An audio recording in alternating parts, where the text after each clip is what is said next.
تو آج ایک بڑا اہم سوال ہے، کیا ہم واقعی اس موڑ پر ہیں جہاں اگلی عالمی جنگ وہ انسان نہیں لڑیں گے بلکہ آرٹیفیشل انٹیلیجنس یعنی اے آئی لڑے گی؟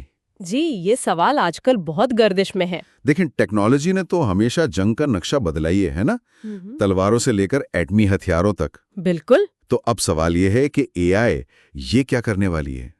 ہمارے پاس جو مواد ہے وہ اسی پر روشنی ڈالتا ہے۔ جی ہاں، اور جب ہم اے آئی جنگ کی بات کرتے ہیں تو اس کا مطلب صرف بہتر کمپیوٹرز نہیں ہے۔ اچھا؟ نہیں، اس کا مطلب ہے ایسی مشینیں جو خود سیکھیں، خود تجزیہ کریں اور سب سے اہم بات، انسانی مداخلت کے بغیر فیصلے کریں۔ فیصلے؟ مطلب جان لینے کا فیصلہ بھی؟ جی بالکل، یہاں تک کہ جان لینے کا فیصلہ بھی۔ اور یہ اب صرف یوں سمجھے تھیوری نہیں رہی۔ تو یہ حقیقت بن چکی ہے۔ مواد میں کچھ مثالیں ہیں اس کی؟ جی ہیں، جیسے 2020 میں لیبیا کی بات ہے، وہاں ایک ترکش ڈرون تھا KARGU-2۔ ہاں، سنا تھا اس کے بارے میں۔ کیا ہوا تھا؟ اس پر رپورٹس یہ آئیں کہ شاید اس نے بغیر کسی انسانی حکم کے خود ہی ایک ہدف پر حملہ کیا۔ بغیر حکم کے؟ جی، یہ شاید پہلی ایسی رپورٹڈ مثال تھی کسی خود مختار ہتھیار کی جنگ میں، کم از کم جو رپورٹ سامنے آئیں۔ اسی طرح یوکرین کی جنگ دیکھ لیں، وہاں تو دونوں طرف سے اے آئی کا استعمال ہو رہا ہے۔ کس طرح کا استعمال؟ ہدف کی شناخت میں، ڈرونز کو راستہ دکھانے میں، کافی وسیع پیمانے پر۔ اور یہ صرف چھوٹے موٹے ڈرونز نہیں ہوں گے؟ مواد میں امریکہ کے پروجیکٹ میون کا بھی ذکر ہے۔ جی بالکل، پروجیکٹ میون وہ سیٹلائٹ تصویروں کا تجزیہ کرنے کے لیے اے آئی استعمال کرتا ہے، دشمن کی نشاندہی کے لیے۔ اور چین کے وہ روبوٹ کتے جن پر مشین گنیں لگی ہیں؟ ہاں، وہ تصویریں تو کافی وائرل ہوئی تھیں۔ یہ تو باقی سائنس فکشن جیسا لگتا ہے۔ بالکل لگتا ہے، اور یہیں سے آپ دیکھیں اصل خطرات شروع ہوتے ہیں۔ کیا خطرات؟ سب سے بڑا ڈر تو یہ ہے کہ کنٹرول ہاتھ سے نکل جائے۔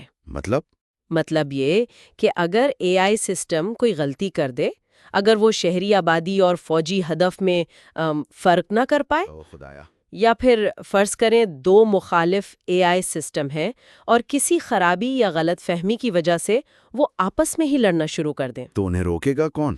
یہی تو سوال ہے۔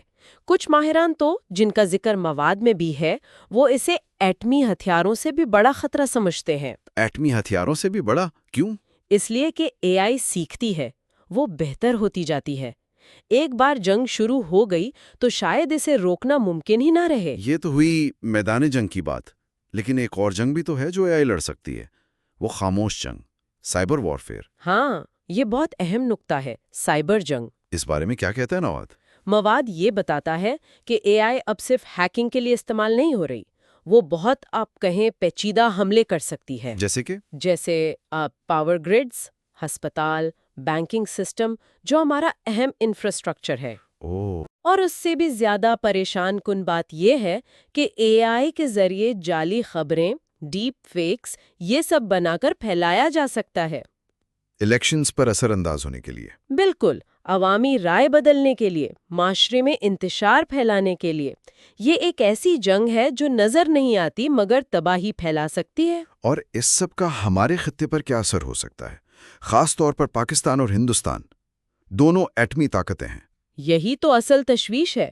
مواد کے مطابق دونوں ملک دفاع میں اے آئی کو شامل کر رہے ہیں۔ اچھا؟ جی، ہندوستان اپنی فوج میں اے آئی کو ضم کر رہا ہے، پاکستان بھی خود مختار سسٹمز اور سائبر صلاحیتوں پر کام کر رہا ہے۔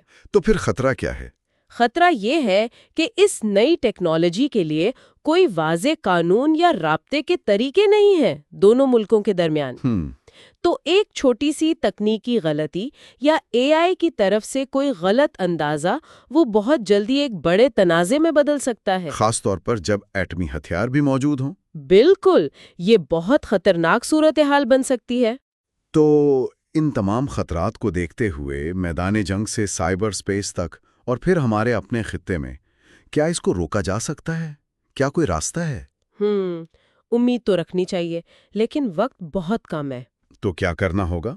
ضرورت ہے عالمی سطح پر قوانین کی، سخت قوانین، جیسے کیمیائی ہتھیاروں کے لیے ہیں۔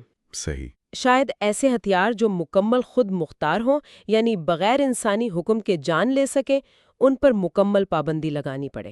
مکمل پابندی؟ جی، اور سب سے اہم بات یہ ہے کہ حتمی فیصلہ وہ ہمیشہ انسان کے ہاتھ میں رہے۔ یعنی ہیومن ان دی لوپ والی بات؟ بالکل، ہمیشہ انسان کنٹرول میں رہے۔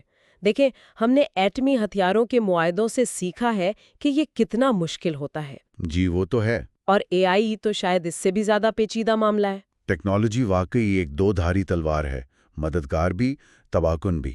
اے آئی تو شاید اس کی سب سے بڑی مثال بن رہی ہے، ایک بہت طاقتور اوزار جو اگر قابو سے باہر ہو گیا تو نتائج بہت بہت بھیانک ہو سکتے ہیں۔